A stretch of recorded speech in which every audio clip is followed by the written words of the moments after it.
So yeah, I live in a tent, yeah. It is the fastest way to exit the system. I don't have to constantly work all the time. We're starting off canceled, ladies and gentlemen. Thank you for choosing me for the first episode of Outside Society. Excuse me, I have a big vocabulary. Well, you do. You said entrepreneur earlier, and I was like, wow. Entrepreneur? That's not... A memory of a life where I'm a Native American woman just like pours through me. Did you believe this before you had that experience, or you had that experience and then you believed? I had the experience, then I believed. I walk up to him impaled on a spear. His body is mutilated and I collapse to the ground. Welcome to Outside Society. I have waited years to say that. I've had this idea in my head for so long. A podcast, a traveling outdoor podcast. I travel the world, I go all over the place, and I meet so many amazing people. And I've always wanted to have these conversations and to film them and put them online. And you are literally the perfect guest. You couldn't be more perfect. Aww. So, you guys, this is Karen Fahey. Carrie? What's your name again? Karen Fahey. Is my oldest friend, or so you say. Yeah, so you say. You barely remember, but yeah, and you know, it's just so perfect. You're the oldest friend that I have. I don't have many friends. I definitely don't. I'm not in contact with many people from that time in my life, and with that on its own would be an amazing person to talk to, but with some miraculous fate of the universe, we kind of separated. We went our different ways. I went and traveled in Europe. You've stayed here in California. Yep. But we found very similar frequencies, and to literally come from the same place, the same neighborhood. Oh, I don't know if we were in the same neighborhood.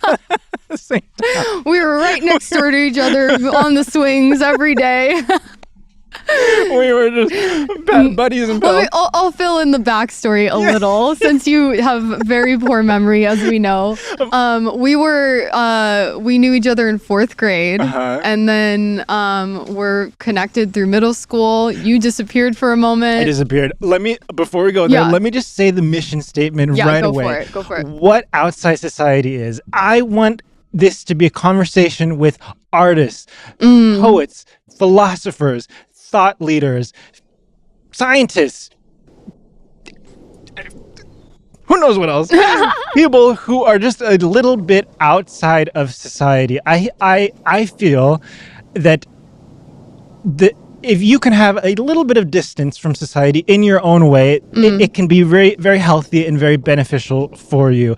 And I think that with these conversations, I'm just so honored and excited to learn. I love having conversations. I love talking to people. I love listening to people. And every single every conversation that you have is an opportunity to learn. I'm so inquisitive. I love learning. And so that's more than anything, that's what I'm excited for. And to take these conversations that I have so often in my life, in some random place and on some mountain somewhere, and to take it and to film it. And so it's called Outside Society. Every single podcast is going to be outside. It's going to be filmed in a different place, and we're just going to evolve and see what happens as it goes. Amazing. Well, thank you for choosing me for the first episode of Outside Society. I'm so honored. And this is so special because not only is this for the podcast, but this is also our formal catch up after 9 years of being apart. So we've been hanging out for a couple of hours now, but we've been holding back a little, sharing everything because we wanted to get it on the podcast. So it's really cool also just for us personally to memorialize and document this reconnection, reunion. I need to remember that's what's important, our conversation, our connection, and because it's like just like you said with your intention is you've already been having these conversations, and like we were saying earlier, we would have this conversation anyways. Like we're about to do this drop in, so let's get fancy. Let's set up. Let's create together. Wow. So yeah, I'm really excited. Where do we start? Well, first of all, I just want to say how proud I am of you, of seeing everything that you've been doing. And we're going to talk about what this place is. So we are in an amazing, beautiful, conscious, spiritual mansion. Spiritual conscious community is what we call it. Okay, sorry. You're looking at I just call it the hippie coven cult. I know.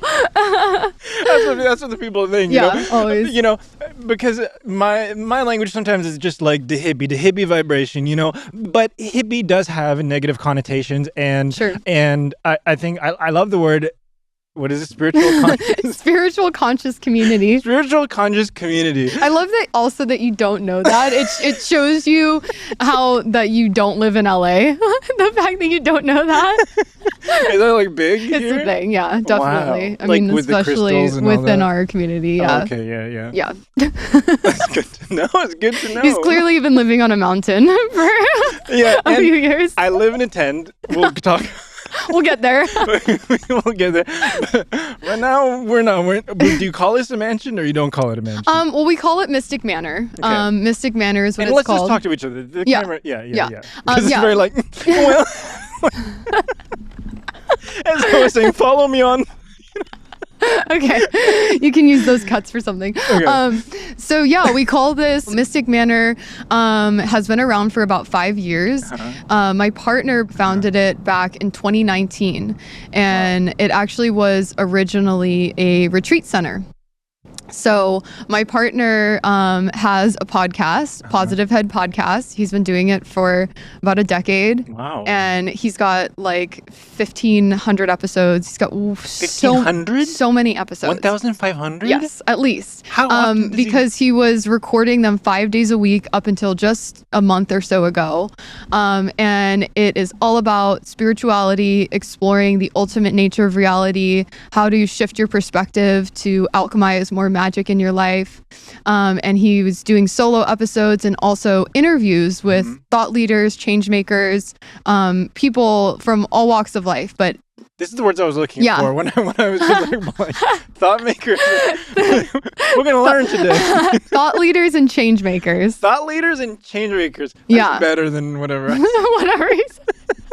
We're learning. It's the first episode. Yeah. He's on episode, 2000 or something. So you learn some things. Yeah. But yeah, so when he founded Mystic Manor, he had already been doing the podcast successfully for several years, I think 5 or 6 years. And he wanted a place. Well, he had two visions. He wanted to actually branch out from audio only to video audio production. 5 years ago, now it's so common. It's like people associate podcasts with video. But 5 years ago, podcasts were audio only. So he had this idea to create late night style TV show. Wow. So you think of Jimmy Fallon, David Letterman, like that kind of format, but consciousness centric. Hey. Yeah, so brilliant idea. And then in addition to that, fans of his podcast have been asking for years, when are you going to do something in person, more immersive, host a retreat? So we do the podcast first. So he was doing Positive Head Podcast for several years, had a really great following, has a great following community that listens. And so he had this idea, okay, I want a place that's big enough to host retreats, has a room that I can transform into a studio to film this late night style show, Optimistic. So spelled like mystic. And we've got Positive Head, and then Optimistic is the evolution. He's quite the wordsmith. Wait, my brain sometimes is slow. How does Positive Head and Optimistic? Positive Head's the audio podcast, and then Optimistic is the TV show. Optimistic, like a positive. Okay. Right. So it's like he's optimistic, yes. but spelled like OPTI mystic. Okay. Yes. We're going to see the differences in our brains. She is a person that if you want anything done correctly, you get Karen Fahey. Okay. Thank you. If you want something done slowly but artistic, Slowly but artistically and covered in glitter. You got your guy. Oh my god. Oh my gosh. So that's where Mystic Manor originated. Mm-hmm. That was the original intention for the space. And Function does that for the first year. So July 2019 until March 2020, when the whole world flipped upside down. Mm-hmm. That's how we transitioned into what we do now, which it's co-living and events. Mm-hmm. And so during the retreat and optimistic days, my partner Brandon and we started dating pretty early on in Mystic Manor. Mm-hmm. We had met years ago. So we've known each other actually for about 9 years now, or 10 years. Yeah, it's about 10 years. And when COVID happened, of course, I got a quarantine in my 1-bedroom apartment, or this like beautiful property mansion. And we needed to pivot. So the rooms that were originally reserved for retreat guests started to sublease out. What does sublease mean? Like rent it out. Okay. Have people come and stay with us. Initially, it was just until COVID ended or whatever's happening, and then of course, as you know, COVID didn't go away. Once we knew it was I say whatever words you want.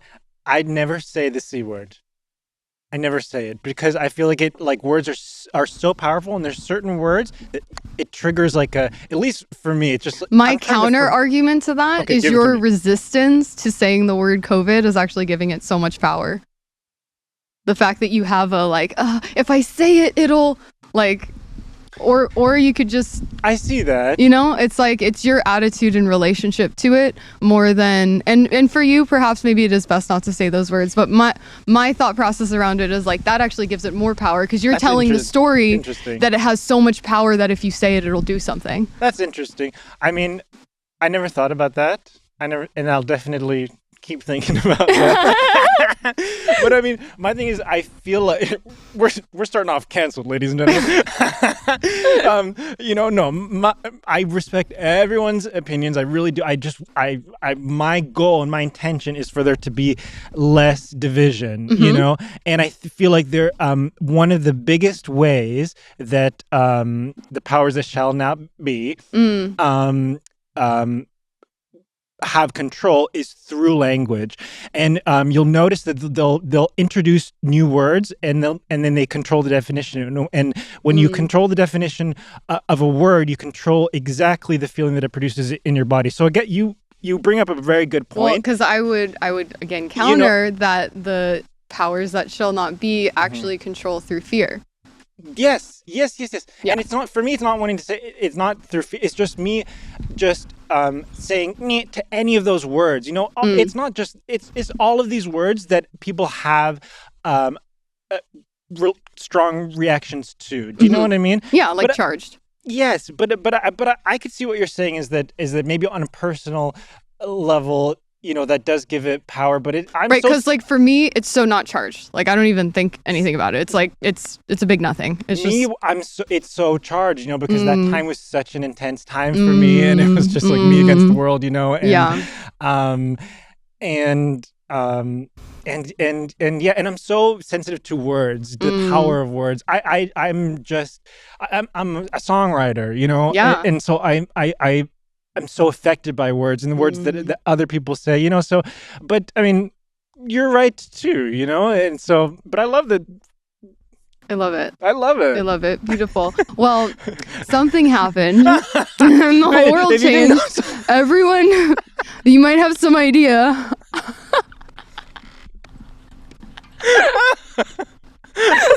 Something happened. Yeah. World changed. Yeah. And anyways, to get to the point, I ended up stepping up as a community manager, and that evolved to this version of Mystic Manor. And we host these amazing parties. I've been telling you about them. I'm gonna put some come footage to the party. I'm gonna put some footage right now of some of these parties. Yeah. It looks and incredible. Party's not even the right word. I know. I call it a mini festival or transformational festival for a day is the concept. You got all the good words.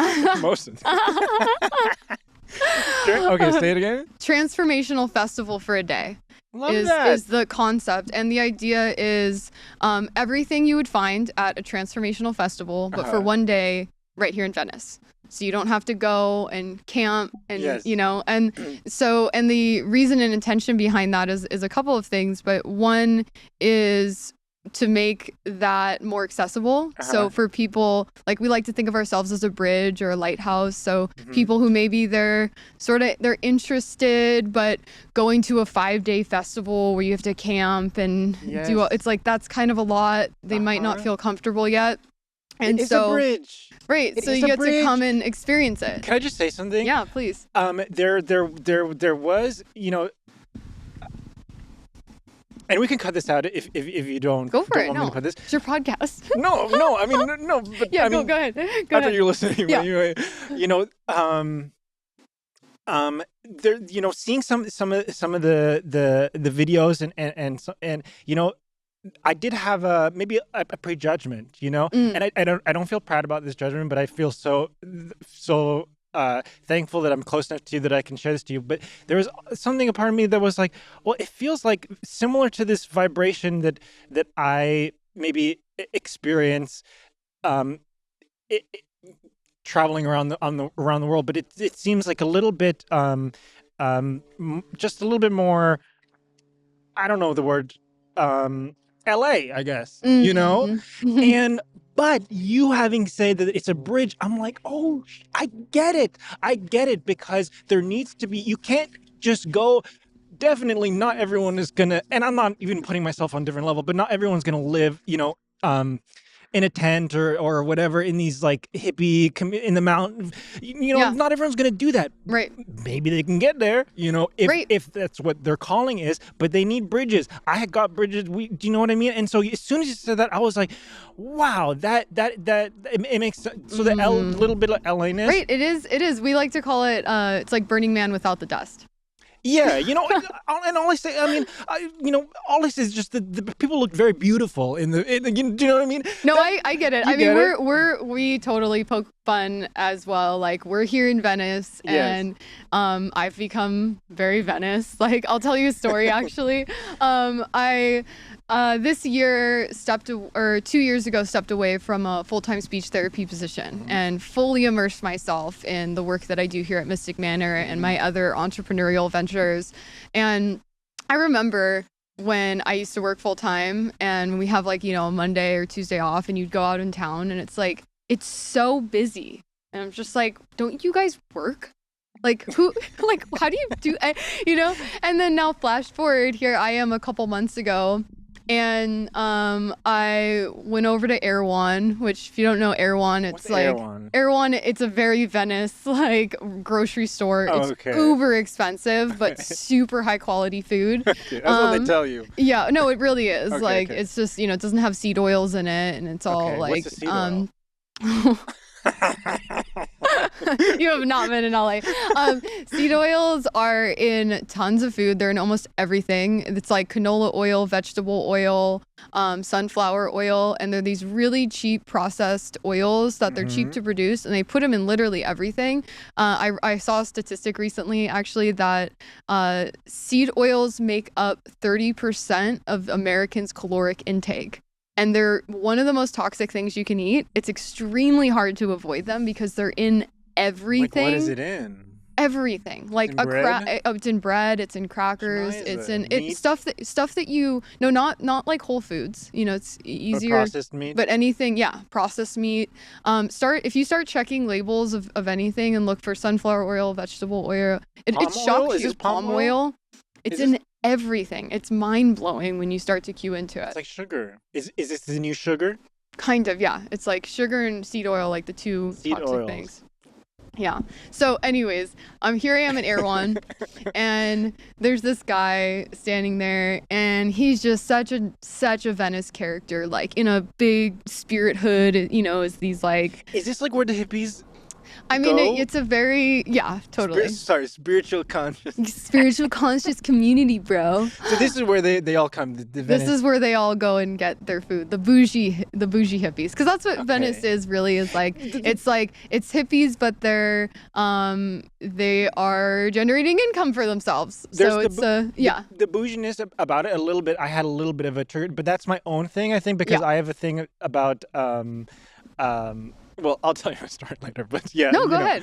No, I just have my own thing with money, you know. But it's very interesting because when I see my future, I see myself with a lot of money and with enough money to do the projects that I want to do, music videos, employ people, pay artists, have a team, all this kind of stuff. And yet I have this same relationship with money that I think a lot of people have, at least my friends in Europe, is that money is totally bad, is totally evil. And I've totally lived, and the thing is I've done experiments with money, and I've lived totally without any money at all. Yeah. Well, not like no money at all, but with very little money. And ironically, like this seems like something that's on the back of a postcard, but like I really did feel the richest I ever felt in that moment. You know, I was traveling, I was playing music in the streets, I was living in a tent with my friends, and we were getting most of our food like recycling, so like grocery stores. I remember we caught up once and you told me this. Really? Yeah, I remember. Crazy. We've had these like random little catch-ups here and there over the 9 years. I remember you had just like met these people and you were telling me, you're like, it's so cool, like it's such a wild way to live. Like, we eat from the trash. Yeah, but it's like I understand. It's you. There's an empowerment there. And so much food is thrown away. Like 1/3 of food is thrown away, and so. But yeah, we were, you know, getting most of our food for free. We weren't, and like really good food, because they throw away, like I was eating better, you know, from the grocery store. Better to do that in Europe though. You try to do that here, you're gonna get shittier food. Yeah, I haven't it's really. a little different in Europe. I haven't really tried it here. Yeah, this is what I'm learning. You know, I'm not in Kansas anymore. You know? But what's crazy is I've been gone for so long that this feels like a foreign place to me, which is exactly why I feel like it is the right time for me to be back. But before I forget my train of thought is that, you know, I was doing that. You know, I wasn't paying rent. I wasn't paying for food, and so we would play in the street, and maybe in the street we would make like $20 or whatever, and so you're already gaining so much, like from playing like with your friends, and then you get $20 and it's like, Shiza, we're rich, like we got to get some ice cream, you know, and it's like the best ice cream ever. So in this way I really did feel like very abundant and very rich, and it's so, and but this is not like a vibration that I always want to be in, because like I do like to, you know, I do like. Well, I loved your response to me. You said like this belief that money is evil. It's not that I think that money is evil. It's just that the money system, it makes me go like. Understood. Yeah. You know, and I don't want to contribute. I'm not crying. I just have glitter. You just glitter. You think money. Well, the way that I don't think everything is inherently neutral. It's us that gives charge to things. And so even calling the money system or any of that, it's like, it's us that gives charge to things. Everything is inherently neutral, and it's serving its exact purpose for what is needed for human evolution. And money is really just energy. It's just currency. And so you can create your own positive relationship with money, which is what I heard you do. And for you, it took getting to or choosing to go to such the extreme place of really experiencing what it's like to not engage with the money system at all, so that when you do get that little bit of money, and you earned it also through your passion, your art, something that you would do regardless of money, it helped to, you know, what I'm hearing is it helped to like recode and rewire your relationship to money to access that state of abundance. But I would argue that, my deep belief for sure is that it's possible to do that rewiring and engage in the you know, money generating systems, and generate and hold a lot of revenue for yourself while maintaining the integrity that you can lose when you start to engage, and I think that is what like the fear, where it starts to feel like it's something evil, because it is cloudy, and it's like it does get easier to fall into less integrous action when the money starts getting bigger. Is integrous a word? Yeah, of course. I'm learning. Okay, we're changing. Is integrous a word? Okay, we're changing the name of the podcast to New Words with Karen. I love words. Oh my God. I had a previous partner one time. He was complimenting me, and his compliment, he was like, he's like, I love your really big vocabulary, even though it's intimidating. And it was the first time anyone ever, I was like, excuse me, I have a big vocabulary? Well, you do. You said entrepreneur earlier, and I was like, wow. Entrepreneur? That's not. Oh my God, you're ridiculous. I've never heard that used like smoothly. Smoothly. Or in conversation. Oh my God, you're hilarious. I love you. No, I love you. I love you. I'm so okay. I am so excited to tell you about what's next for Mystic Yes, that's Manor, what I was going to ask. I really want to share, because it kind of touches on some of these themes too. Okay. So yeah, Mystic Manor has been through these many evolutions, and we've shifted with the tides, and it's been 4 years now that we've been hosting these epic parties, these transformational festivals for a day. They're so fun. We do workshops that are curated around a theme in the afternoon, and then around sunset, we do a reset and turn it into the dance floor. The DJ sets up, and then it becomes dance floor. Right here behind you, this wood painted floor is where we do our fire performances. So is this where you do? Yeah. Did you do it to a Britney Spears song? Yes. Oh my God, that was the Halloween party. That was like still to this day my favorite performance. I'm getting goosebumps. Oh, good. Okay, I'm gonna play some right now. Like,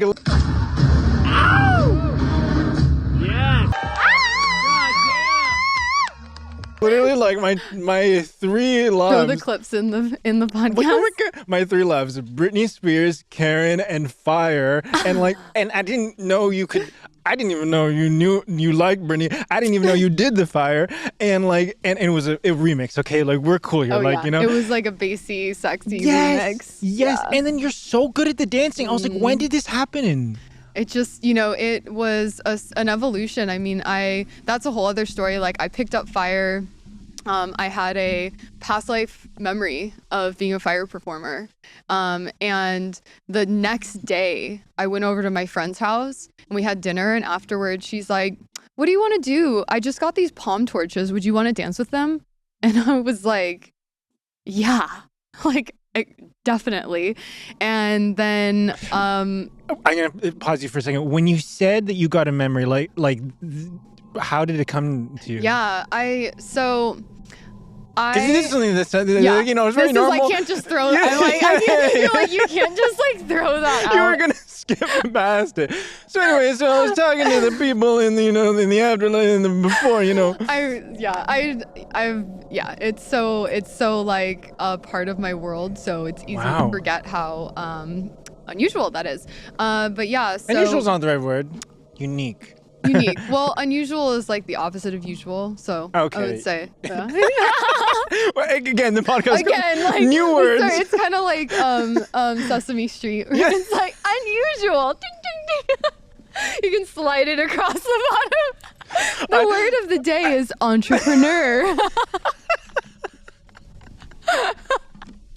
I think the thing is, I have such connections to words and words with feelings, But I love learning new words. My gosh. Okay, well, to segue, yes. I will share my fire story because it's really cool. Mm-hmm. And so, for me, past life memories is something that started for me about 3 years ago. Mm-hmm. I had heard of past life regression, which is something that you can pay someone to guide you through a meditation, or you can listen to YouTube's online, and it will guide you to access memories from another lifetime. Uh-huh.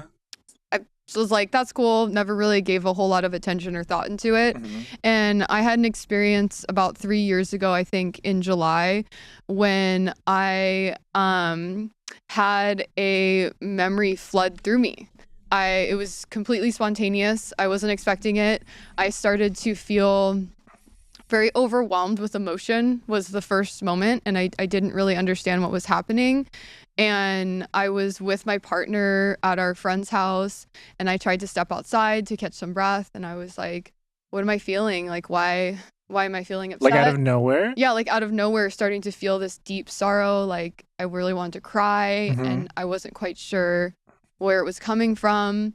And then I stepped outside to catch some breath, and it was July 3rd, because it was the day before the 4th of July, and fireworks started going off, and I started to startle, like as if I had a trauma, like PTSD to fireworks, which I don't.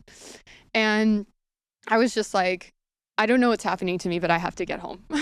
And so I grabbed my partner, and I'm in general pretty like cool, calm, collect, you know? And so he was very like, okay, this isn't normal of her. Got home, went up on my balcony. I just went outside, and I put headphones on. I put some music on. I started meditating, and a memory of a life where I'm a Native American woman just like pours through me.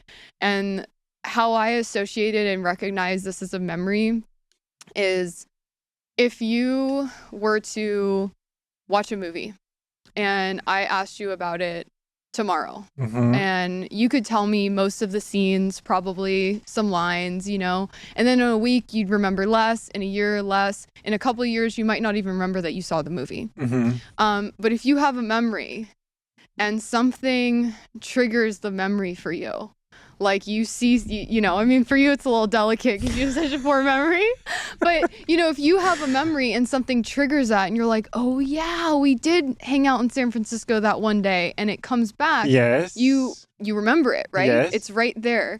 And that's how I experienced this, where once the memories were there, like I remember them, and you're seeing it. You just see like a flash, or you see the person's whole life?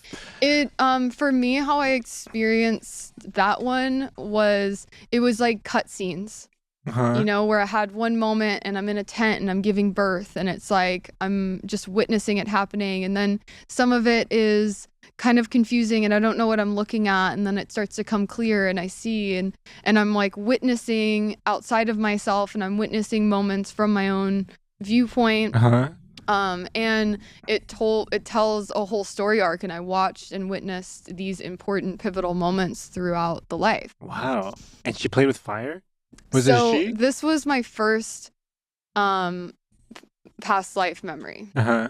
Then since then I've had other life memories come through in many different ways. And I've seen or experienced in some manner, I'd say maybe about 10. 10 different like lives? 8 to 10. What the flip? I want to have one of these. It can be really intense.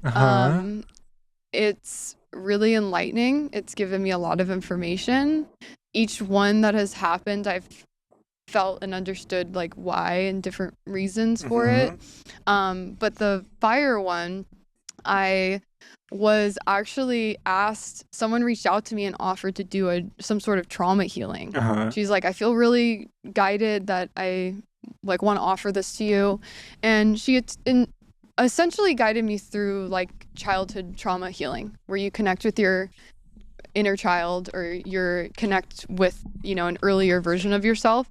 And I had done. Can I pause you for a second? How do you? So I am so open to like everything. I like believe and disbelieve everything, and I believe so much in future science. So in the ability that maybe some things sound totally wacky now, but it'll be affirmed by science in the future. In the same way that so many things that we believe now and that we know to be true were thought as crazy pseudoscience just a few years ago, you know? So I believe so much so I believe that that in its own way everything can and will be explained. Maybe even we can't even grasp 100%. things. But this is what I'm so there's a part of me that's like, okay, well, I did some research on like how like the genes can hold on to information from like I think there was like an experiment they did, I don't know, on some animal. It was kind of like messed up, but they would basically play a sound and then hurt this animal. And what they found is just after they would play the sound, hurt the animal, kind of messed up, but then the animal would have children, and then they would play the sound and it would have the same like fear reaction that it's about to get hurt. Wow. Goosebumps. So there's a part of me that's like, okay, maybe it is a totally random past life. How do we know that maybe it is actually in your lineage? Yeah, What is that word? I love this. So generation? You know the word. like generation ancestral yes. wounding. The way, I mean, obviously I believe in reincarnation. You know, that's a base level assumption. You say obviously like required to believe, you know, that's kind of a base level assumption if I'm talking about other lives and parallel lives, is that I would be reincarnating. And we already know this about the memory, is the memories that get encoded the strongest are the memories that have heightened emotion. So this is why traumatic memories can, you know, stick, or even like high emotions in a good way, but it gets coded in the brain stronger when there's strong emotions associated with it. And the belief that I've developed through my own experiences is that is also true across timelines, across lifetimes. And so if there is a memory with strong enough emotional attachment, it will leave an imprint on the soul so strong that now here in this 3D avatar incarnation of Karen Fahey, I still hold the imprint of the memories that were from those other lives. And it's still affecting you. And it's still affecting me. And my belief is that we all are affected by these past life energies. Actually, one of the reasons I believe that I've been guided and shown as much as I have is one of the things that I'm doing now, not necessarily associated with Mystic Manor, is cards of destiny, cards of destiny readings. Yeah, what's this? I've seen this on Instagram. You've seen me post about it. This is not a tarot reading. We also can do super in-depth relationship analysis, including seeing the presence and nature of past life and karmic relationships. So, cards of destiny. Can I just say something? Just relating to what you're saying. Yeah. So I've not done research on past life, and I've never had. Well, let me ask you a question first. Did you believe this before you had that experience, or you had that experience and then you believed? I had the experience, then I believed it. I heard of past life regression. I was open to the idea. I was like, yeah, maybe, you know, people talk about, oh, I had a past life, is this? I'm like, okay, maybe, you know. And when this happened to me, it was so outside of my own experience and the story and the timeline and everything that played out. I'm like, I'm not this creative, you know? Yeah. And the emotion that I felt, basically the memory culminates in me going out to the battlefield where my son has been going out to war, and I'm going because he didn't come home, and it's part of our tradition within our tribe to collect the war horn off the warlord's neck. And I walk up to him and see him impaled on a spear, and completely like his body is mutilated, and I collapse to the ground crying. And remember earlier what triggered was the pain. I was like, oh, this is what I was crying about. And I start to weep on my balcony for my son, oh, did it die? Right at the best part. Let's keep going. So your son on the battlefield. Yeah, so I'll wrap this up. So anyways, needless to say, it's just like, that was so intense and emotional for me. And I can't imagine coming up with that on my own, and the feelings that I was feeling were so deep. And then the other lives that I've seen, like the fire performance, the synchronicity that arrives in my life surrounding them, and other memories that I've had that are associated with specific people in my life, and I see and witness how the dynamics from what was happening in that life are playing out in interesting ways in this life. Interesting. The amount of confirmation and affirmation that I have, if I'm taking like a scientific approach to setting a hypothesis and then testing it, it's like at a certain point, it's like, well, how many more things like, do you know how I do? At a certain point, it's like I'd be almost crazy to not accept this. Okay, I love this so much. I wish I had an experience like this. The closest thing that I have to it, you said I'm not that creative, and sometimes I feel like this with my songs. I feel like I am not that creative, and I've always had like a feeling or a connection to like an old like Scottish storyteller, like in the village, like this kind of. Do you know what I mean? Like, absolutely, just like verbally would tell the stories. You know, maybe even before songs. Because sometimes I'm writing songs and it has like this almost Gaelic or even deeper, like really chanting, really like primal sound, and I'm like, I don't listen to this kind of music. I listen to pop music, you know. And my parents didn't listen to this kind of music. My mom, my dad, like no one. And yet my songs, they come out and it sounds like from this very primal, wild place. And I don't. It doesn't feel like I feel like all artists like feel like this on some level. It doesn't feel like it comes from like the conscious me.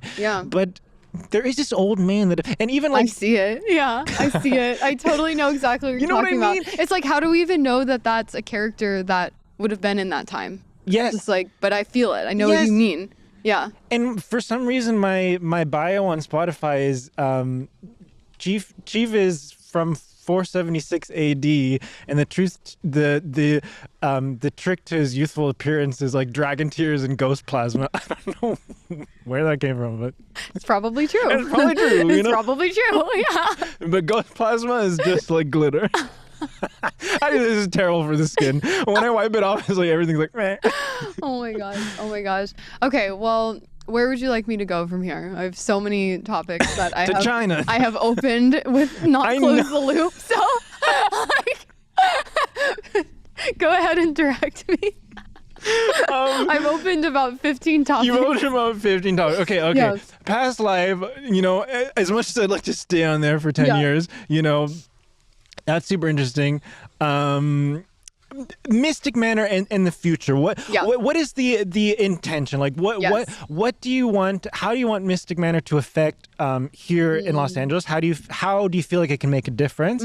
And how do you feel it can make a difference in the wider world as a whole? Great question. Thank you. So we're really excited about what we're doing next, because as awesome as these transformational parties have been, and we're still going to do those, we really feel the need. People need community more than ever. And not just that, consistent community, consistent gathering. And so we just launched Mystic Society. It's okay. It's so special what you just said. I need to put on my jacket for that. Bundle up. Mystic Society, ladies and gentlemen. We just launched Mystic Society, which is this new branch of Mystic Manor. How crazy is that Mystic Society, I know. And this is called Outside Society. I know. And I have been feeling intuitively for so long that you're going to get drawn to this place. It's such a portal, and I've seen over the years, it literally like sucks people in. And I knew it was going to happen, and you arrived literally the week that I launched Mystic Society. Like, I am at my computer proactively, like I maybe even had launched it that day or something, I can't remember, and you messaged me, I'm in LA. I'm like, of course you're in LA. You're here for Mystic Society. Like, you were meant to be a part of this. Thank you. And can I say, I didn't know I was coming here until I already told you, until like a few days before. You know, I wanted to just share, like you share your story, and then I'll. Yeah. So the idea is more consistent gathering. It's going to be a membership program with the community members that we've already cultivated here at Mystic Manor, and so we'll have these on Saturdays, just a few hours. hours, 4 to 9 p.m., about twice a month on average. And it will be more focused on networking and connecting with community. We'll also have inspired interviews or talks, discussions with people, thought leaders, change makers, or also just a mystic that in the community that we want to highlight, you know, like maybe one of the days is like, hey, what have we got? Up to something really cool. Like I'm going to, Chief is up to something. No, what's your name? Well, I do want to talk about this because some people don't know that I changed my name like 11 years ago. Now, I was thinking about this, and I was thinking I can literally count on one hand the amount of people, and this is including family members, who still know me as my old name. Yeah. And I was thinking, but I don't want you, unless you feel called to, like Well, you just tell me what you want to be called. I almost feel like it would be weird if you called me Chief. Do you know how many people in this community change their name like every other day? That's funny. I have people that I've called them like 5 different things. So for me, with the name is like, I understand that it's a part of your essence, it's a part of your soul. And I am a big supporter of you tell me. Like what it's not about what do I feel comfortable with, or it's going to feel weird for me to call you. Like my brain will adjust. So if there's something that feels more authentic to who you are, then that's what I call you. I want to be called entrepreneur. I'll call you integrous. Are you sure that's a word? Integrous? I'm really positive. Can you use it in a sentence? If you find a wallet on the street, the most integrous thing to do would be to try to contact the person whose ID is in the wallet. That's amazing. But it sounds like tigress, but that's why I like it. Because you're saying like... It's the adjective version of integrity. Yes. Integrity is a noun. Pause on the hippie Sesame Street. Cue the Sesame Street music. Okay, so that's very integrous what you just said. Is that correct? Names. Here's the thing. I don't know how I feel about it because on one way, wow, it's like when you do call me, what have we got? You know, it's so weird for me to say when you do call me, what have we got? There is something that I like about it, you know, because no one else does, and it is a connection to this old part of myself, which as we know, we talk about, I forget, you know, blessing and a curse, you know. This is how I've been able to constantly evolve, you know, because I don't remember a few months ago or last week, you know, I'm always like what is, you know, who am I now, you know? Really glad you stopped smoking weed. Well, I'll probably start again. Let's not, but you're like, I think I stopped. Yeah. But I wonder if the bad memory is from the weed. I mean, definitely it doesn't You think help. so? No, you're right. It doesn't help. Not help. But there's a part of me that likes it, that you call me that name, and there's a part of me that is like, you know, maybe like around other people, like, you know, you don't. Yeah. Okay. Deal. But let me. Absolutely. I've actually never explained this online, so like maybe I can explain. Yeah. Me why I changed my name. Yeah. And this was oh, I'm so bad with time. We graduated in 2009. 2009. Yes. 09, so fine. Oh no. You know, that's how I remember. Wow. So it's really impactful. I just remember something. 9's my favorite number, and we graduated in 09. Wow. 09, so fine. Nice. So we graduated in 09. So it was maybe like a few years after that, you know, I started going to raves, and basically at raves you have to have a rave name, and someone gives you you can't give it to yourself, someone has to give it to you. I used to make these like big headdresses. Now I need to put a disclaimer, I do not wear any headdresses anymore. I don't, you know, I'm very that's not even something that I feel called to do. But I also do understand that it's times were different, you know. And they were like headdresses, but like with like I would put like a dragon in the front. I don't know, I was just doing weird things. Anyways, so this is what I had on like in the raves. And then this guy, you know, I was in Cow Palace in San Francisco, this huge place. I'll never forget this moment, and this moment changed the course of my life forever. just crazy to think how like one little moment. Yeah. I love this kind of stuff, you know. And so he was just there, and he was like, "What's your rave name?" You know, this beautiful, you know, boy, you know, muscle, you know, you know. I'm like, I don't have one, you know. And he just looked at me, and he goes, "Chief." Oh my God. I was just like, okay, that's my rave name. And so I started going to my friends. Oh my gosh, I got my new rave name. You know, and my group of friends who were ravers started calling me Chief. And when I tell you I'm getting goosebumps, the difference that I felt and how much power I felt in that name compared to my old name, it was like night and day. You know, I really, it just gave it gave me a lot of power, you know. And so when I moved to Europe, and people, I know that the people listening from Europe were like, Europe is many countries. I literally did move to, I've been in every single country, you know, when I moved overseas, you know, we'll say. I was like, I'm going to live a creative life. I am from this moment forward, and I'm going to change my name, and the name will be even though I know now, looking in hindsight, I didn't need to do that, because I mean, Michael Jackson is like one of the most creative people ever, and his name is literally Michael, you know, so like, I know that a lot of it was like my own insecurity. And even, it's so interesting because people have such an essence.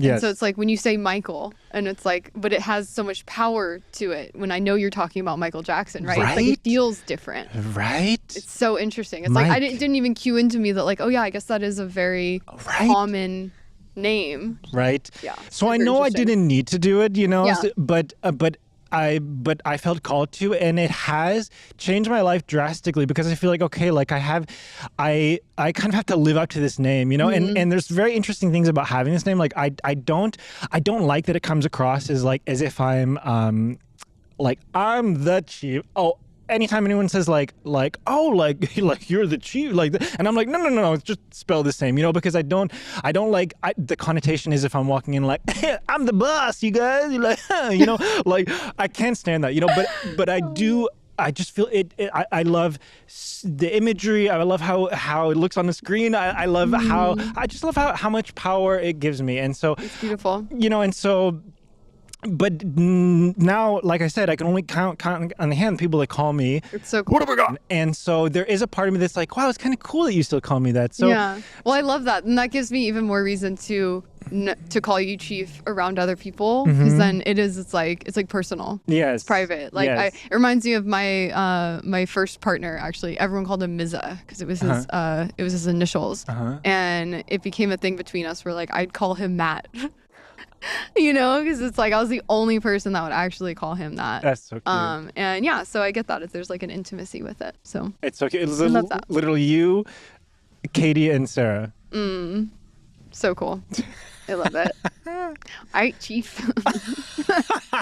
I don't even know where we were there. You were talking slowly crawling towards the whole mission, like that. The whole mission. The thing that I feel like you've been waiting to talk about, and I just interrupt you. Like, it's basically just been a podcast of us not talking about the topic of the podcast. Oh, I had topics. I had a whole list of topics. Great.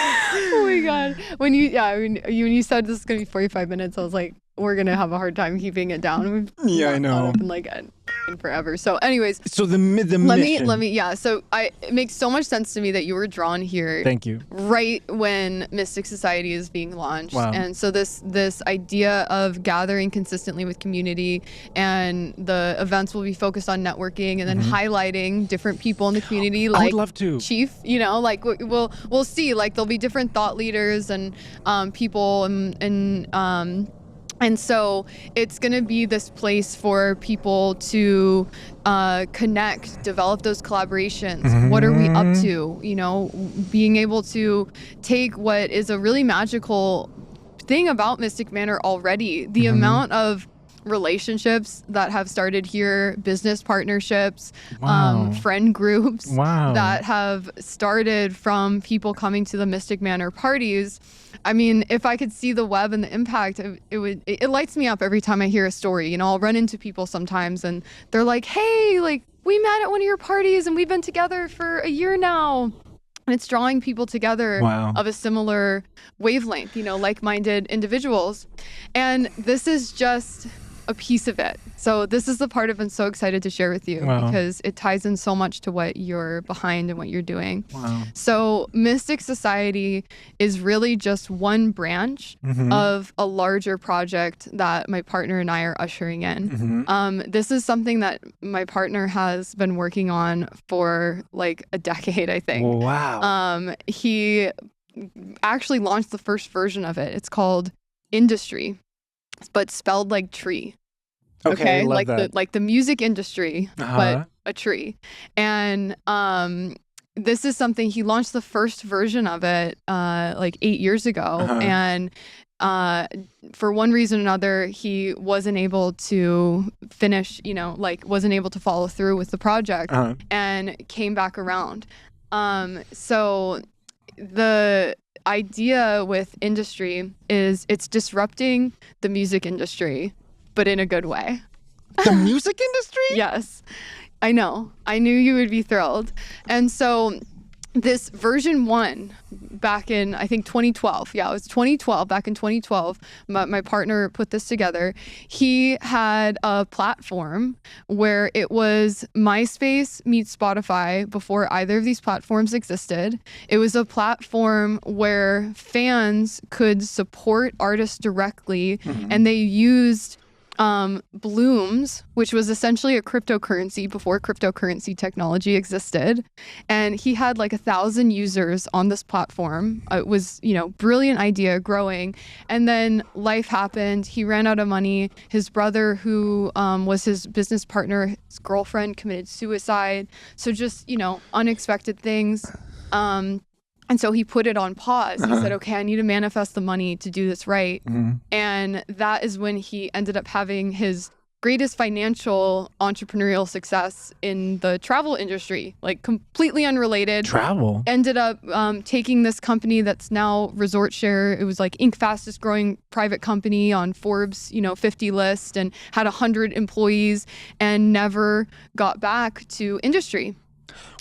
Wait, he has a travel company? Yeah, but I'm not going to go down Okay. another tangent. Okay. So that's why he didn't get back to Industry. So when he came into Mystic Manor and about a year ago, a friend of his reached out to him where they were catching up, and he was like, dude, you were just so ahead of your time with this Industry thing. You know, like now there's crypto technologies, like there's so much out there. And so, you know, and I'm It's a true sharing entrepreneur. very much the high level. My partner, you know, he has so much passion and synchronicity behind this. And if you actually go to the Industry website, there is a podcast episode where he shares, it's like a full hour, the synchronicity around how he was led and guided to do this. He, like, a radio station was tuned in, and this guy came on and said he was a time traveler and recounted exactly my partner's business plan before he had told anyone about Industry. Wait, the time traveler said it? The time traveler. Okay, I need to put the link below. You need to put the link below, because Yeah. you know, I'm not going to botch the story because he does a wonderful job explaining it, and it really has been just this long time culmination coming, and we finally have all the pieces together and are getting ready to usher in this next era, this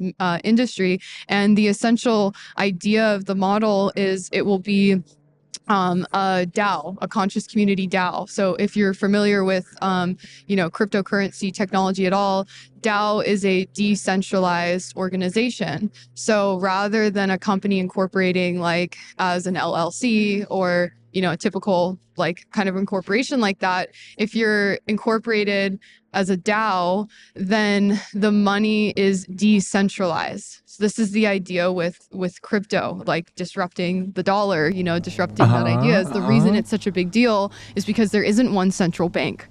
right? Yes. It's like it's controlled by everyone. Does this mean that like the fans are the record label? Right.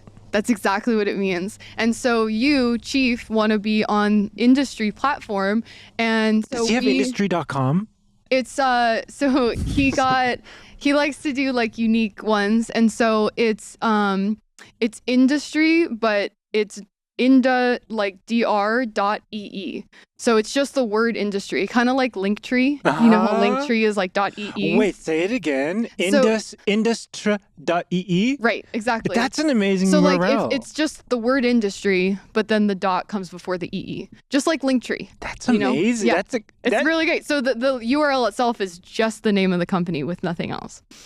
Or the name of the DAO. That's it. And so you're right, exactly. It's the fans are supporting the artist directly, or the record label. And so you as Chief, you can be on the industry label, and we as the community within industry, we get to vote. Like, okay, does Chief fit the vibe? Like, you know, at first especially, it's like, okay, we're not gonna have Norwegian death metal on, like, at first. Like, we're gonna curate like, you know, like one person watching this, like, how dare you? Like, whoa. You know, but so you are on the platform, and then you get to sell 50 NFTs, or, you know, choose the amount that you want, and then the NFT sales, 50% goes directly to you, 50% goes to the DAO. Who's the DAO? The DAO is the decentralized organization. So it basically goes into this pot, right? Which goes to the fans. Which goes to the DAO will have board members. And people that hold the most power will be the people that have invested the most in the platform.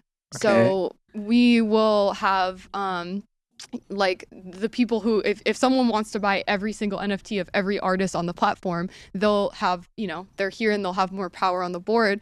And then we can make decisions together. What do we want to do with this money? Right? So it's the shared pot, and some of the visions we have is, well, love shared pots of money. You get so much done.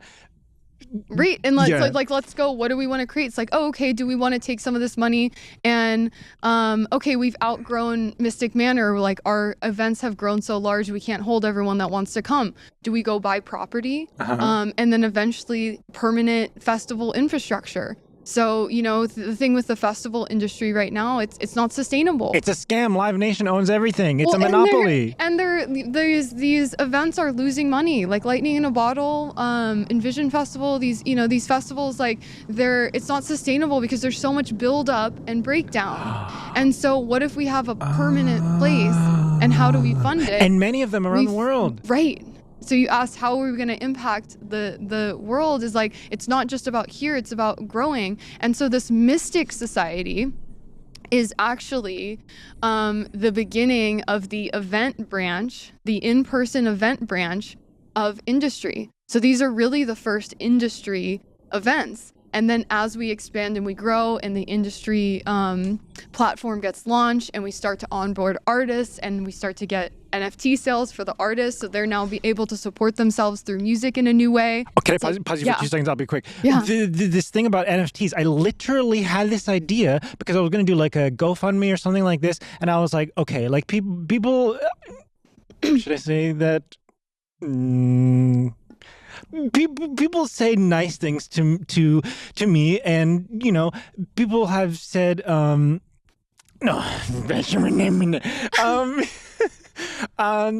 basically I had this idea to do like a GoFundMe, but also have NFTs, and so not only do you get like music, single, album, you know, and you're not only supporting me, but you get a limited edition NFT that is basically that when I am much bigger, you basically you could sell it and you can make a lot of money. You know, so because I'm thinking of a ways how can I provide the most amount of value, because I really believe in myself. A lot of people believe in me as well, and I mean. You don't have to elaborate on that. A lot of people believe in you. I'm always like, no, I'm not, like, you know, but yes. You know, but and so I want to, you know, provide value. In that way, they can, it will be worth more money. Right. Basically. And this is the idea, is essentially like we're creating an ecosystem for we all fans. get rich together. Right, exactly. Abundant. And that's why it's industry, right? It's this let's all grow and let's all rise together. And it's connected to my mission, which is about how music pop music is a vehicle to change the flippin' world, which people do not realize. I'm going to talk to the camera, but people don't realize this about how powerful pop music, the thing that reaches the most amount of people is art. And the art form, I mean, maybe I'm biased, sorry, but it is music. It doesn't matter if you don't speak the same language. It can a popular song can touch people all around the world. Now, what if songwriters, this is what I do in my songs, what if songwriters understood the power of words and the power of these kind of ideas, but within a pop song? So this is what I try to do with my songs, and this is how I feel I could make the most good in the world, and this is like aligned. It's so aligned. It's so aligned. And so what we're doing here, Mystic Society, the June 15th will be the first launch. It'll, the first social, and then starting in July, we're going to be having them every other Saturday or so. Ongoing, and we're documenting it. We want to have videographers and photographers there, and so we can share with the world. And I'm like, when I'm like, oh my god, this is you get the vision. Like, this is already such a big piece and part of your vision. And I've had such a strong intuition about you coming here to Mystic Manor, and I thought at first that it was mainly just about the community, and like you definitely want to be here with this community. These are your people, like this is your tribe.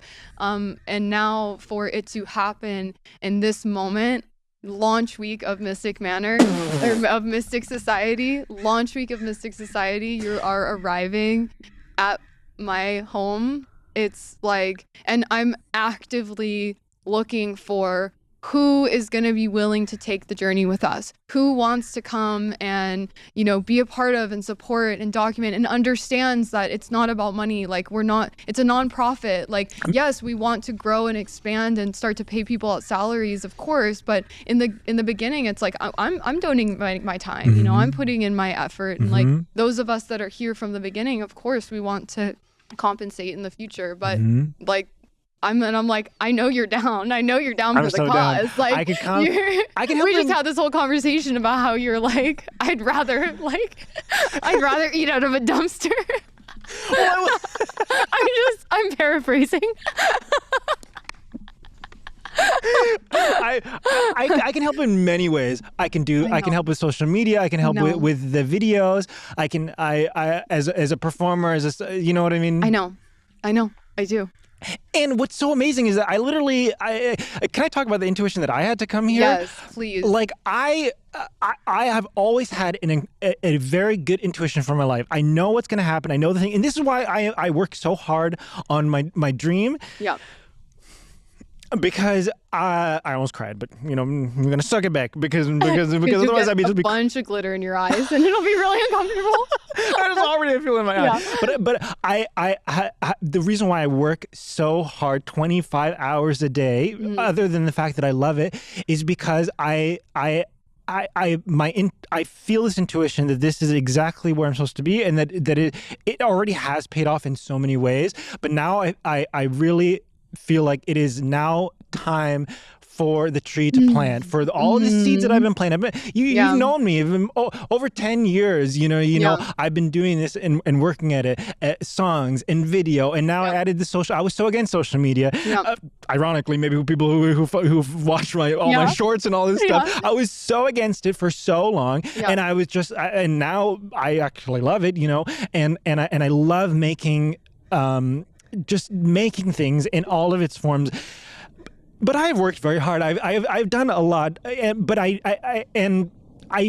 I just from knowing people, and from also seeing a lot of my friends who have stopped making music and stopped following this dream, I know that 99% of people who are in my position would have quit by now. Yeah. I know that it took me 10 years to get to 1,000 subscribers on YouTube, and I don't like to look at things as numbers. To me, I'm like, that's amazing. That's a lot of people. But some people would be like, you've done all that work, all of that video, all of those videos, for years and years, and like that's, but I'm like, I know that the time will come for me to share my music on a bigger stage, and I've been praying and I've been hoping and I've been working at it, and it feels definitely closer now than it ever has been, and I'm just really grateful and I'm really thankful. And I just had this intuition at the beginning of the year where I was just like just doing something random. Then all of a sudden I already told you this, but I had this intuition, I'm going to go out to LA and I need to message Karen. And I remember thinking, but I don't want to go to LA. I don't want to go to America. I don't want to be back in America. Sorry, but I like it over here, but I still messaged you, and I even overrode the intuition saying, but I think it'll be like maybe within 5 years, but anyways, I just want to tell you, just, keep an eye, blah, blah, blah. Yeah. And then literally I was supposed to go to Europe and I was going to play festivals this summer in Germany like I did last summer. And I couldn't get into, fine, Spain, but I couldn't get in. I overstayed my visa. I stayed too long. Usually I can kind of like figure it out, because I have a few passports.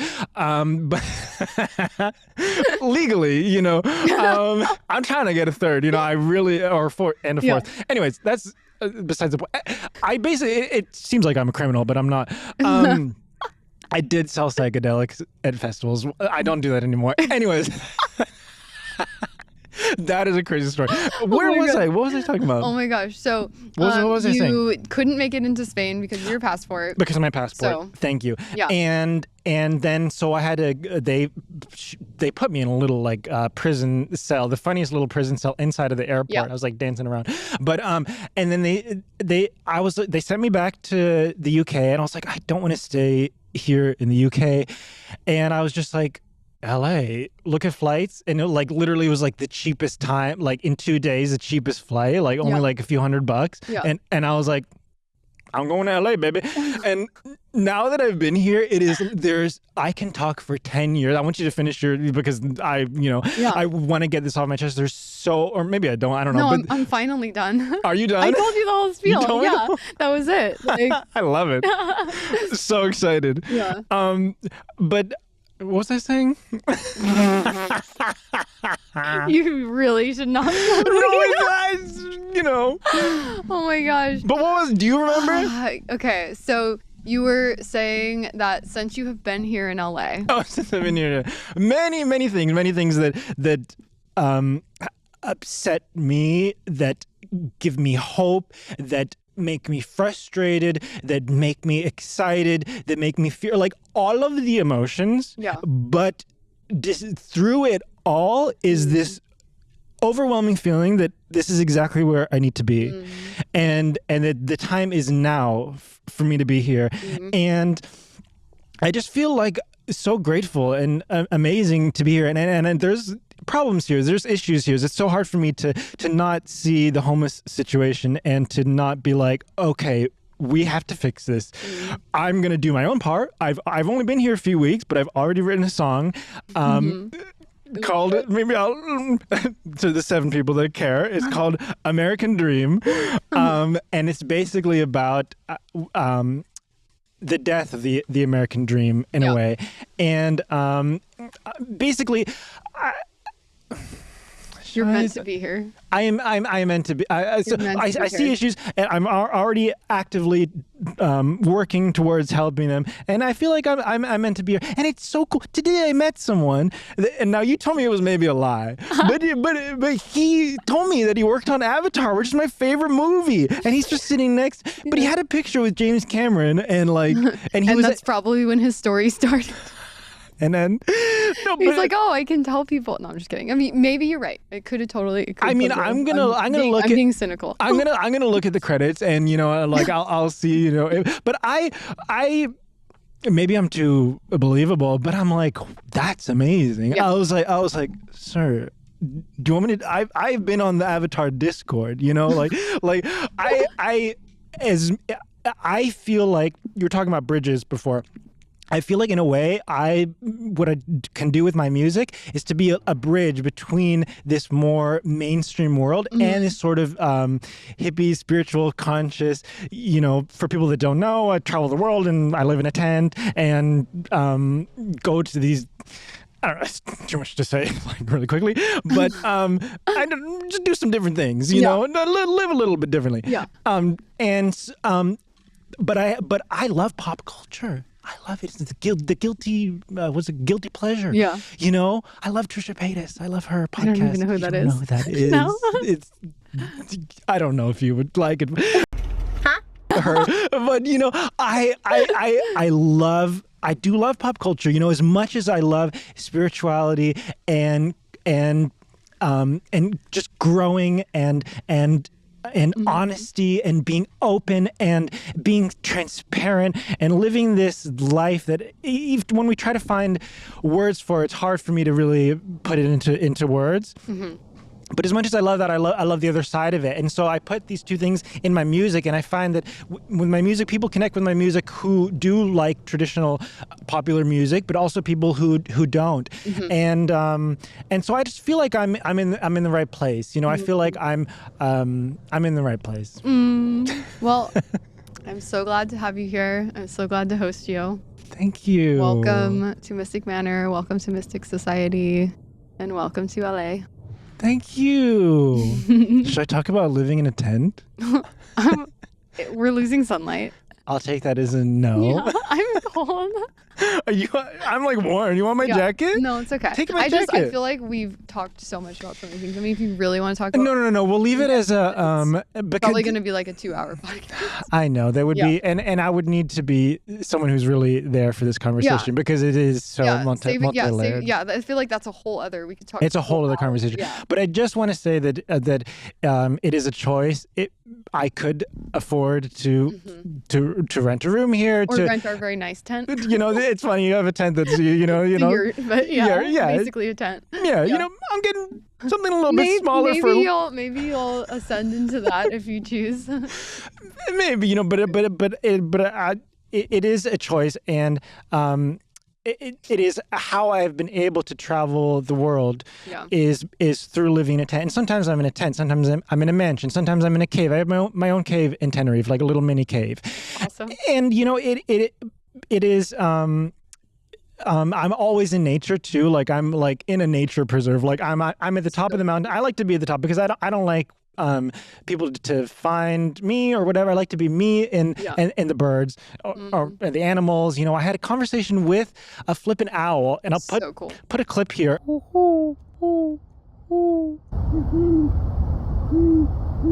Literally for like an hour and a half, and it was like multiple owls. They would go ooh, ooh, silence, and then I would try to mimic it exactly. Wow. And then another one, and it was for like an hour and a half, and it helped me like fall asleep. Wow. Crazy. I saw 2 rattlesnakes. Wow. And even that, even as scary as it was, is there was still like this is like alive. Yeah. Like that can really bring it out. Yeah. So anyway, but I just want to say this like really quickly. There is a connotation, especially living in LA, of someone living in a tent, and it's like you are okay. Not here. You come to not here. Come to Mystic Society. Okay. Come to our events and tell people that. They're just gonna be fascinated. They're gonna think it's so fucking cool. They're gonna think it's fucking amazing. If you want to go to like a mansion party, like a then quote unquote like, LA mansion party or whatever, you're gonna find people that are gonna go, huh? Like where you've landed here. That is not the response that you're going to be getting. That's amazing. Because I would be willing to bet that at least a handful of people within the next year start living in a tent because of you. They're like, oh, this is a really good idea. It is the fastest way that I have found to exit the system, because when you're not paying rent, you're not. Again, I would just want to say. everyone lives their own life. Yeah. I think that I have been able to live this life because if every single person that lived at the grocery store was like, I'm going to go live in a tent like Chief, I wouldn't have the grocery store to go to, you know? So I realized that I'm able to live my life because other people... And your mountain would be crowded. My mountain would be crowded. I love to be alone, you know? Yeah. I don't want any... no one else do this. No one else on this mountain, you know? But for me, it works because the thing that I value most is freedom. And it is the lifestyle that has afforded me the most amount of freedom. It's so healthy for me, healthy for my body. And I don't have to constantly work all the time. I mean, I can spend all my time working on my music, working on my craft, working on videos, going about walking slowly and forgetting everything and learning words like entrepreneur. So you picked that up quick. So, I mean, I knew what entrepreneur is, but I just didn't know, you know, I'd never heard of someone say it, you know. So I just say that to say, but being in LA, it is a little bit different. There's such a homeless problem, and I feel such a connection to the homeless people because even though I feel like what we do is different, you know, I feel a connection, and I really want to help them, and I'm in my own way, I'm going to, and yeah, so yeah, I live in a tent, yeah. And so the thing is, I love it. Me on my own, I have no shame. Me and all my friends, you know, in Europe, this is then just no shame. how we get around. I know. Leave it at that. I know. Leave it at that. But I have to get if you had no shame, truly, there wouldn't be. Oh, you're right. There wouldn't be a sentence after that. You're right. Maybe I do have some shame about how I'm perceived because this is something I'm always trying to get over. I think a lot of us, how we are perceived. Yeah. And so it's like, I never want someone to perceive me as homeless. You know, I go out of my way. Why not? To a pride thing, probably, you know? Yeah, that's what gets to be let go. It's like, oh, okay, you think I'm homeless? Like, I don't. Yeah. And see, like, okay. Here's an interesting thing. It has affected me drastically more since being in America because this is where I'm from. Yeah. And so it is very easy. People often say, you know, you travel to be free. You feel free when you're in another country. That's one of the reasons why I have loved being in another country. And so I've noticed so many, again, we'll have this another conversation because you're cold, but I've seen so many things come up that I didn't feel when I was doing this on the other side of the world. But I'm feeling them now here. And so that's well, you're here to heal it. Like, you're here to heal it. Yes. And I really feel, you know, once you haven't met the community, you haven't been here and see the type of people that come through here that are like beautiful, so accepting. Wow. So many different walks of life, such a diverse community. Wow. And yeah, I guarantee the overwhelming response you're going to get if you share that is going to be positive, inspired, intrigued, fascinated. And again, very likely some people might end up actually doing it. Like, it's a pretty good fit for a lot of the people in our community. They might be like really inspired, like, oh wow, like empowered. Wow. You know? So I mean, you know, just flip this. Like, you're here to flip this. Yeah. Because there is no shame other than self-shame. Like, that's the only shame is self-shame. Because this imaginary LA audience that is judging you for living in a tent, it's just like doesn't exist. And especially, you're not going to choose to put yourself in tons of situations where you're surrounding yourself socially with people who give a fuck, who are going to, and then again, just anchoring. Wait, say that again? What do you mean? You're not like, where are you going to choose to spend your time? How are you going to choose to spend your energy? Starbucks is where I go. Do you need to tell every single person in Starbucks that you live in a tent? No, I don't want them to know. That's what I'm saying is, like, there's two sides of this. Is like, one, you're not going to be putting because that's where I work on videos. You're not going to be putting yourself in situations where you're going to be confronted socially by people that are going to judge you. Like, that's going to be so rare. First of all, yeah. It's in my head. Yeah. So yes. see, so the judgment, the only judgment is self-judgment. Yes. So the judgment that you're getting at the Starbucks, we've just proven, is literally just you judging yourself. I mean, yes, but can I tell you what happened today? I went into the Starbucks and I had a big... You're like, I'm cold, bitch, hurry up. But I'm sorry, really quickly. I went into the Starbucks and I had the big backpack, and I feel what people feel. I feel what they feel when they look at me, when they're next to me, even when they're not looking at me. So this is the other side of it. It's like, well, one, you're creating a reality because you're creating the belief, right? And then two, when you're so sure and anchored in yourself, like shame and judgment only hits when some part of that believes that about myself. So if I am unsure, uneasy about my dancing, I feel a little awkward, and somebody makes a comment about my dancing, it'll cut. If somebody makes a comment that I'm overweight, I'm just gonna look at them like, oh, you're right. You're like it's like right. it's not, it doesn't even like it's just You're has right. no impact. The only time that that someone else's judgment can make an impact on you is if you hold some level of belief that that is true within yourself. Yes, you're right, 1,000%. Because I saw her be very cold and standoffish, and then I said to her, "Oh, as a aside, oh, sorry, I came in with a big bag. You know, I'm filming my first podcast today." And she was like, "Oh, okay." She was like, you know, I saw in her eyes, Yeah. so it was reflected back to me. But you are right about even if she would have said, like, "You crazy, smelly homeless, get out of here." If I didn't have a little bit of that shame, then it wouldn't impact you.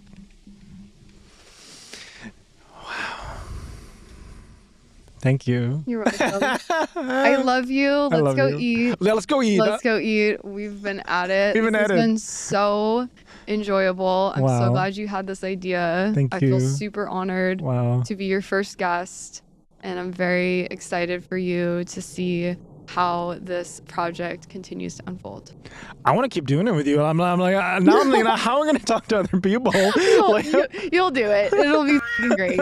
And you're going to be around supporting with Mystic Society. We're going to have so much to create together. I'm so excited. Wow. So I guess is there anything that you want the people to see, to check out? Follow me on Instagram at Karen Fahey Magi. And if you're interested in Cards of Destiny and want to learn more or want to book a reading, go to cardsofdestiny.pro. Good job. You did a good job that. Thank you. Like, I know. And I'm thinking in my head, what am I? Well, ladies and gentlemen, I've been working on a music video for 2.5 years. It is coming out soon. It's called Home. I've also... I have a lot of projects, a lot of things coming out. I've worked many years on things, and they're finally coming to fruition. That's why when you said, like, you said before, 10 years he was working and it's kind of finally happening. I'm seeing a synchronicity or a parallel of this, like, things that have taken 10 years is like, now is the time when it's like life coming up. And so I'm just excited about this year. I'm excited about this podcast. I'm excited about being in LA, and also I have a video production company. So if you know anyone who is in LA who needs music videos, any kind of videos, social media, anything at all. But I know the most about, like, music content, but anything. I'm your guy. And how do they find you? chiefvideos.com. You did so good with the link, you know. Okay, I'm still learning, you know. Chiefvideos.com. I'm finally have my music on Spotify, and I'll put the link down below. And I have Instagram, I have TikTok, and I'm just so grateful to anyone that has made it this far. Can I just tell you, thank you from the bottom of my heart. Like, I really, really appreciate it. I do. There are some people who really support me, and it fills me with so much energy, you know, because it's like, for a long time it was me, myself, and I, you know, and it's like, you know, maybe some of my, you know, closest friends, but it really feels like people are finding my music who I don't know in real life, and they're connecting with it, and I'm like, this is crazy. This is all that I have ever wanted, is just to. Well, my biggest dream is to go on tour, like a real tour, like, you know, because I love to travel and I love to sing these songs that I've written, and my biggest dream is just to, you know, I see it so clearly, you know, I'm on a stage and people are singing these, not just singing the song back to me, but it is touching people and it's healing people. This is where I feel like I can make the most amount of good in the world, and I've been working towards that moment, and I feel like I really have a good intuition. Like, something's gonna happen this year. Absolutely. You know, something's gonna happen. Happening. I'm open. It's happening. It's happening. I'm down. I'm open to going on a TV show. Once they asked me to go on the X Factor, and I was like, no. Like, I was like, I'm a real artist. Now, Are you kidding me? I would do any. Oh my God, I would do any TV show. I would do Oh my God. just for like the exposure. Yeah, before I was like, it was. You're so. Oh my God, that's hilarious. But it's so funny. It's Yeah. like when I was more insecure, I was so much of like, oh, I need to be perceived in this certain. Now I'm more confident in myself and in my ability, and I'm like, I will go on any which kind of thing, you know. Yeah. Mm. Okay, can I close this out with Please. a breath and a prayer? Yes. Yay. Okay. Plant your feet on the ground. Start to come to stillness. Empty all the breath out. Deep breath in through the nose. Hold at the top. Hold. And breathe out your feet.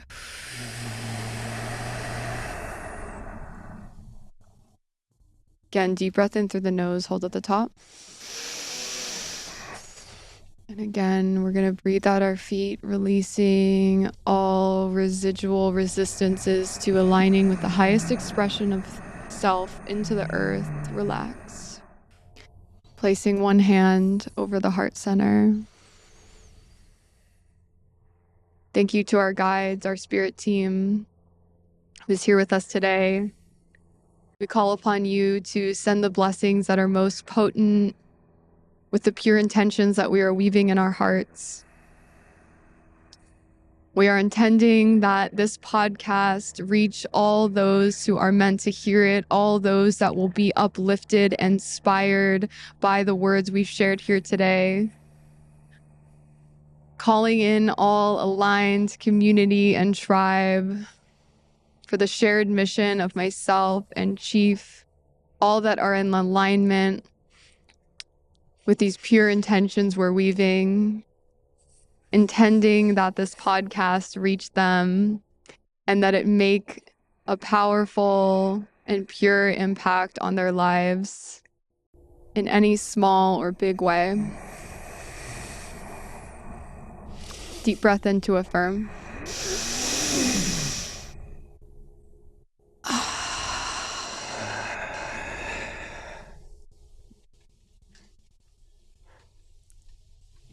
Could not have gone better. Thank you from the bottom of my Could not have gone better. chest. Thank you. If you want to watch another podcast, you can click the video on the right. And if you want to watch some of my music, you can click the video on the left. You can subscribe by clicking the button in the middle. Thank you so much.